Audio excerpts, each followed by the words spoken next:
Welcome to bexbugoutsurvivor, and today is a very important day. Today's my birthday and what I like to do is I do something called the Birthday Unwrapping in the woods. So today I haven't tagged what it is that I've got. It's the whole episode's just called Birthday Unwrapping in the woods. Stay with me on this. I think you're gonna like what I've got.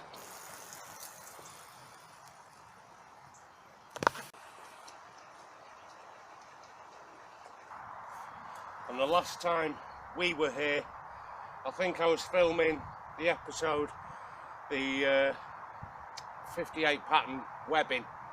And we went up here into St Ivy Wood, and I'm pretty convinced there's something up there. So I haven't filmed there since. I've got to be honest with you, it gives me the creeps coming up here. There's certainly a very big animal living up there, and I'll give you a clue what I've got today for my birthday. It's a bit of weaponry, so we need that to go up there.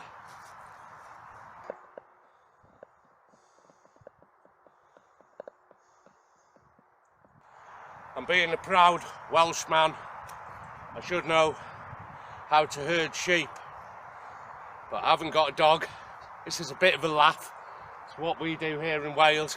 We herd sheep, no dog.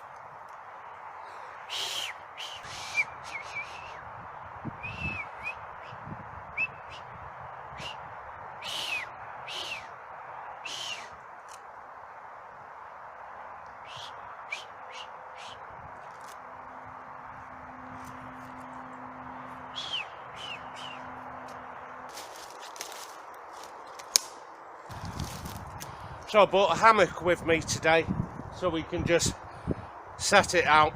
I get a bit of comfort. I haven't bought any water, silly, but I didn't think I was going to be out this long. I know where there's a source of water, by the way, it just needs filtering. About a click and a half and we're up onto the ridge up here where we filmed the Pattern 58 episode, but I'm not going to go up that high. And the clue to what the birthday unwrapping in the woods is this tube in my pack. The terrain is almost unpassable. Look at that. The thicket has overgrown with brambles, and the overgrowth is just unpassable. So we're going to have a look for somewhere else to set up.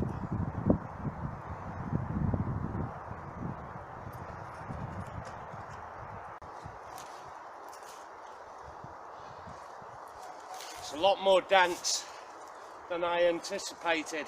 This time of the year, all this bracken should be dead. December, like I said, it's very lush here. The seasons have all changed. Might be climate change, I don't know, but I'm not used to it looking so lush, especially in December. Last night we had some horrific winds of up to 50 miles an hour. It's blown the aerial off my roof, and I dare say it'll have done some damage in this woodland too. But so far it looks alright. There's still leaves on the trees, December.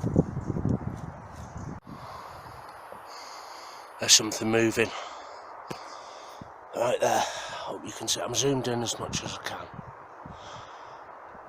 It looks like a mountain goat, perhaps a sheep.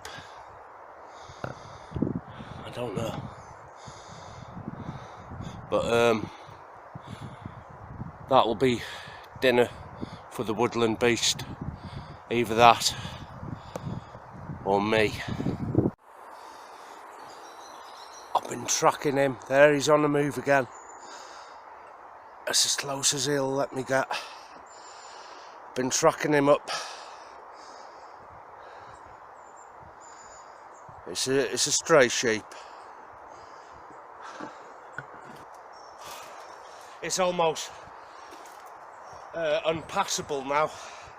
I really have tried with this.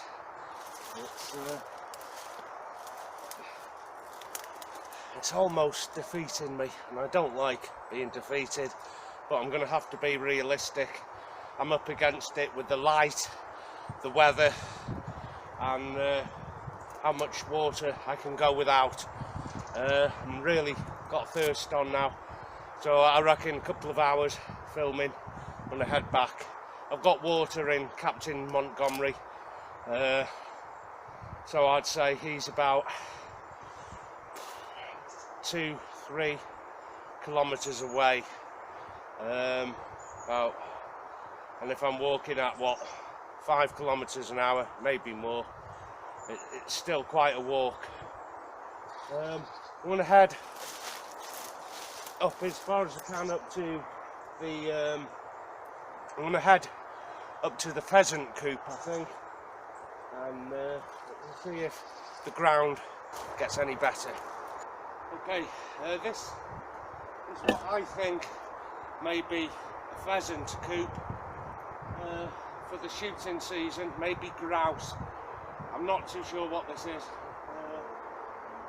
Up ahead is what you consider a ridge, until when you get there and you can see another one in the background. It's ridge after ridge after ridge, and all I need is the old logging track just here. Do you know, I'm nearly there, I'm not giving up.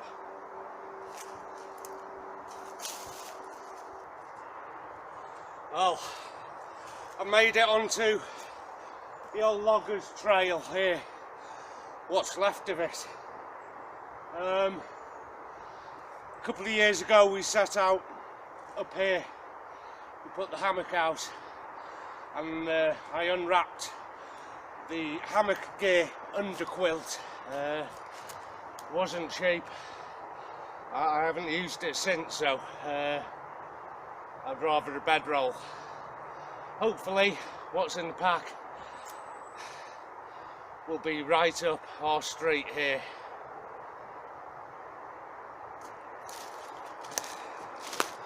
And that's where we filmed the last Unwrapping in the Woods episode. As near as Damas is where I remember where we were. I was not defeated, and I found our little place. 2 trees now for a hammock hang.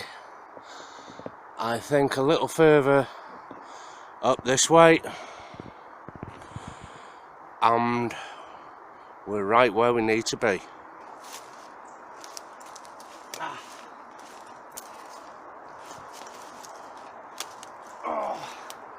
Oh, it's good to sit down. I was going to put the hammock up, but you know, I might just put the hammock up. I wasn't going to, but the ground's not the nicest. Once the hammock is up in this tree, that one, I'll delve into the old pack and have a look what it is I've got. First, I wish I'd have bought a flask, could have had a brew. I was in a bit of a rush to leave this morning. I really do need to do this before we lose the light, and as you can tell, it's going dark quickly. Hammock, let's get this up. British Infantry Bergen with me today. What I have isn't amazingly heavy, but oh, it's lovely. I couldn't do this last year. A couple of slipped discs in my back.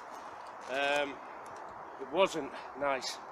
I wanted to do one every year, really. This tube is what comes with this present here. This is what Mrs. Bex has got me for my birthday. I know what it is, but as I'm not going to tag what it is, this will be the same surprise for you.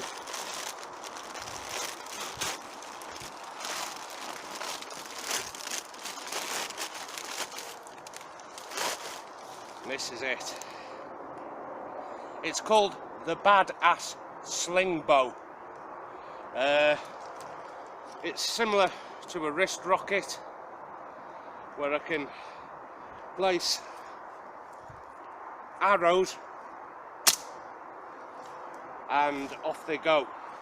Obviously, you probably already guessed what was in here. These are the arrows. These are what I bought. These are practice arrows, so they're not the most expensive. And I'm not even going to attempt to fire it here, because you can guarantee I would lose them. A friend of mine has a recurve bow and a compound bow, and I've had to go with both of them. I do like his compound bow. This needs, I think, a trigger mechanism so I can fire it by hand.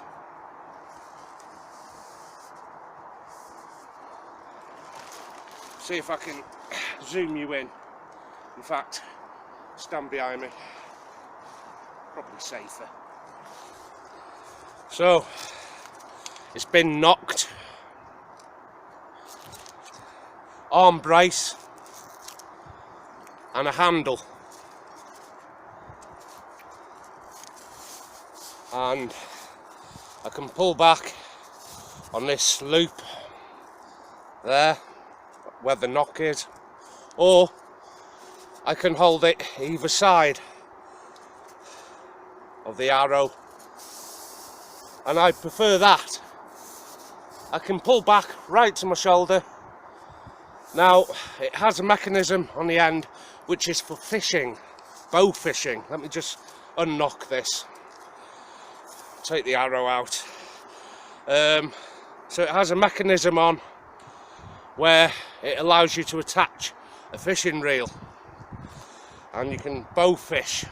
I don't know any waters around here which is worth fishing in. Let me just show you what it is I've got. It's blending in too much with my jumper. I'm getting hot, so I'm going to take the old NBC suit off. Proper roasting I am. Take that off as well. Look at that, my head's disappeared into the background. I'll keep my hat on. Okay, let's have a look at the actual gadget itself. Like I said, it has the handle. This is the arm brace. It has a cobra weave on it there, and it comes up to these bands. Now, these aren't the bands that you put over the tops. These are big, thick, sturdy bands, and there's 1, 2, 4 on each side. Now, this particular one will give me 100 pounds break strain.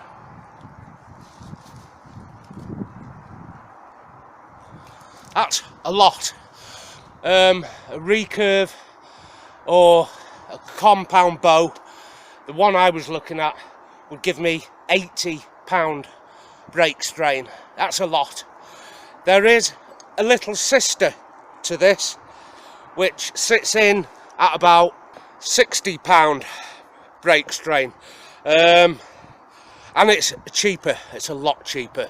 The 100 pound breaking strain, you really don't want to know how much this is. It's called a Badass Sling Bow, and this is the big brother, 100 pound break strain, which gives me around 240 feet of travel per second with the arrow there. That's a lot.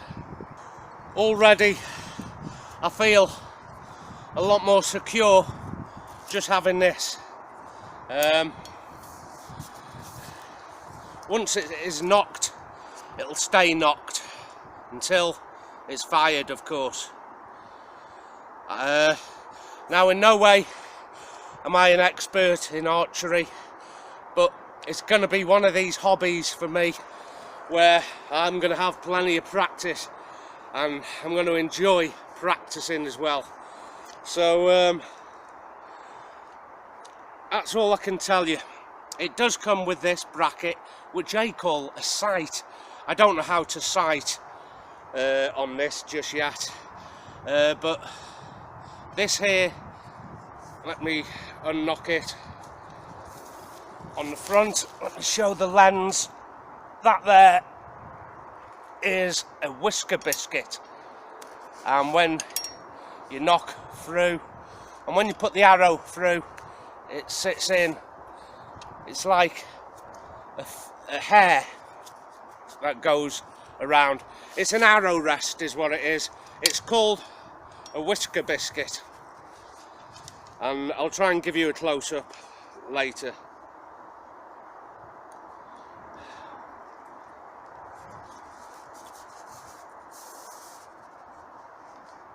I don't know whether I should be keeping one eye open or both of them open. I should imagine I'd keep both of them open.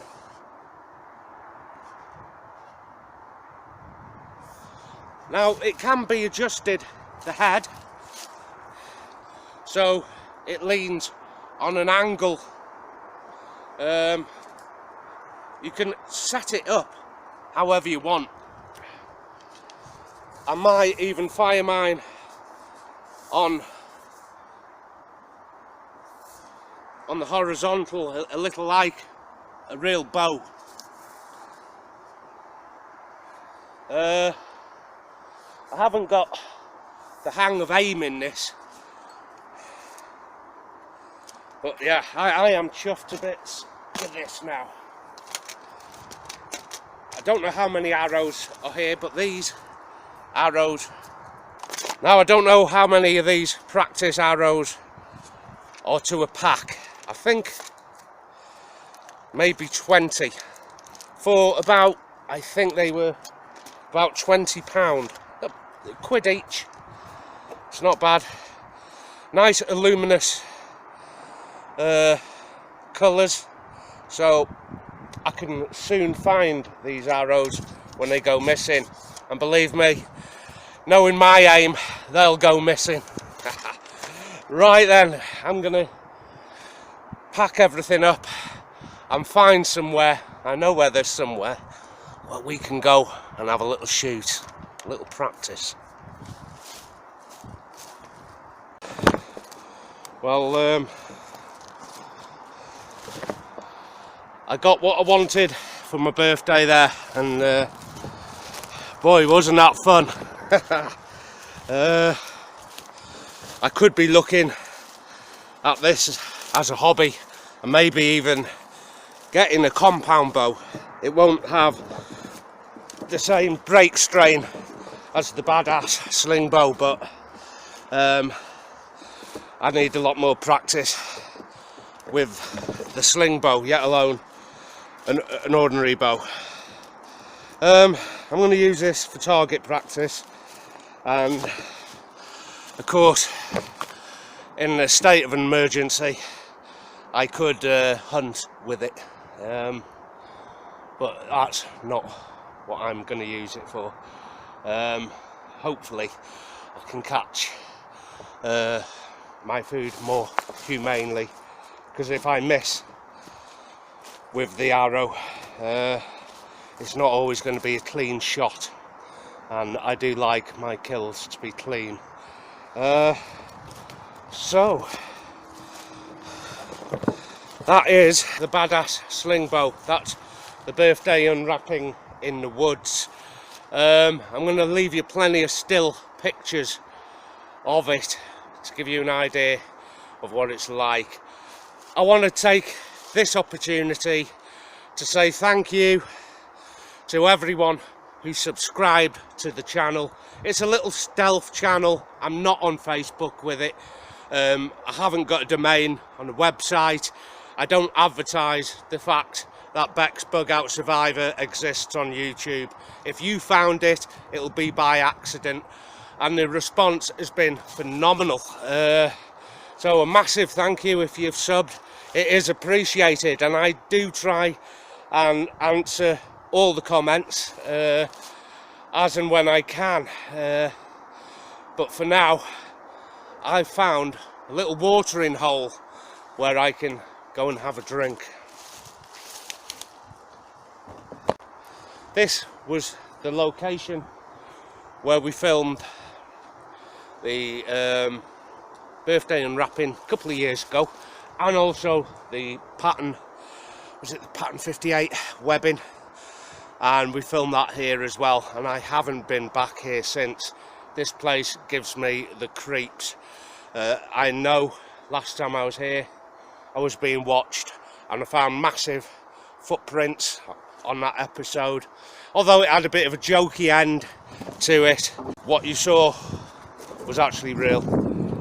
I don't have that horrible feeling of being watched today, well, other than being watched by you guys. There's something or someone up ahead. I'm going to keep it down a bit. I think that is the farmer or the gamekeeper, and I'm gonna have to buzz off. Thanks for joining me. See you next time.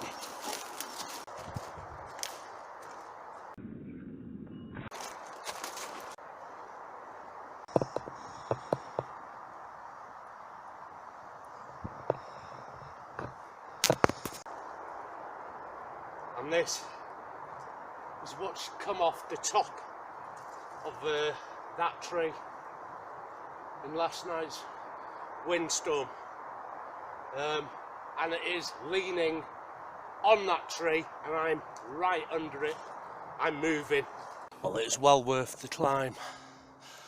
Look at it, it's gorgeous. I love the colours in this woodland. It's not the prettiest woodland, but it's the most lively. And behind me and up here, I've just heard the buzzard screeching. He can see me.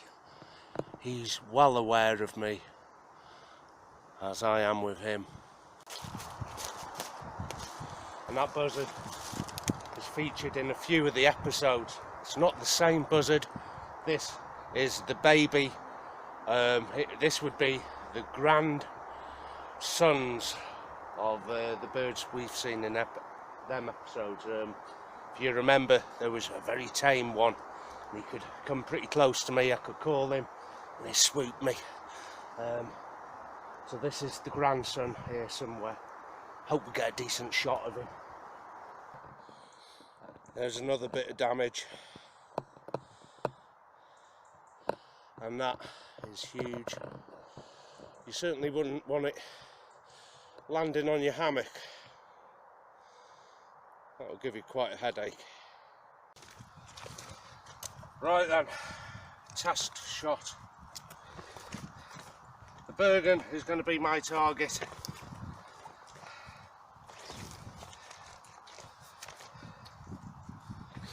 Let's give this a little go.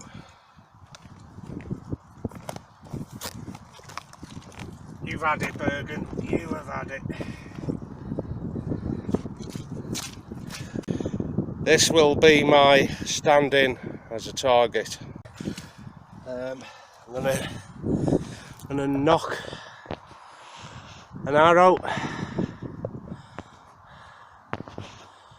and that is my target. In fact, I'm gonna aim the camera a little low in case my arrows are going low.